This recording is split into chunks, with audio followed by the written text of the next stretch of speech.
Shalom, selamat pagi saudaraku. Kita sedang belajar satu tema, yaitu mengasihi akan Tuhan. Dan kemarin kita telah belajar mengasihi Tuhan adalah menuruti segala perintahnya, sesuai apa yang dikatakan dalam Yohanes 14 ayat yang 15. Dikatakan bahwa jika kamu mengasihi aku, kamu harus menuruti segala perintahku.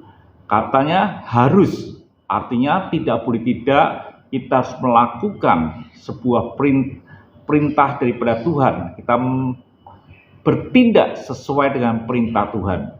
Kenapa demikian? Kita harus tinggal, atau mungkin kita ini harus melakukan perintah Tuhan. Kalau kita ini sebagai orang Kristen dan tidak melakukan perintah Tuhan, sebetulnya kita ini hanya sebuah hidup sebagai orang yang beragama. Hanya sekedar itu. Kita tidak mengenal akan Allah, bahkan kita tidak mengasihi Allah. Orang yang mengasihi Allah adalah melakukan perintah Tuhan. Kenapa ketika kita melakukan perintah Tuhan, kita ini tinggal di dalam Tuhan.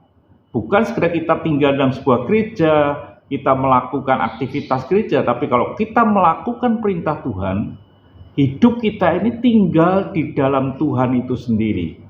Dikatakan di dalam Yohanes 15 ayat yang ke-10, jika kamu menuruti perintahku, kamu akan tinggal di dalam kasihku, seperti aku menuruti perintah Bapakku dan tinggal di dalam kasihnya. Ternyata ketika kita menuruti perintah Tuhan, kita ini tinggal di dalam kasihnya Tuhan. Ada apa dalam kasih Tuhan? Kasih Tuhan yang terbesar adalah Dia mati di kayu salib, menebus kita sebagai orang yang berdosa.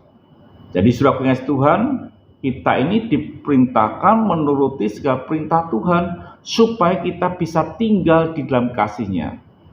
Artinya apa? Ketika saudara tidak melakukan perintah Tuhan, saudara tidak tinggal di dalam kasih-Nya yang besar itu, yang telah mati di kayu salib, menebus kita orang berdosa.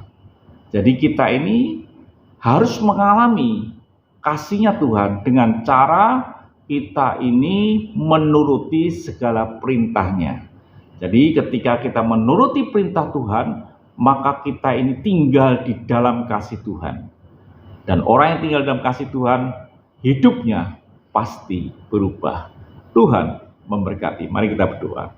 Terima kasih Bapa, kami tahu ketika kami melakukan perintah-Mu, maka kami tinggal di dalam kasih-Mu.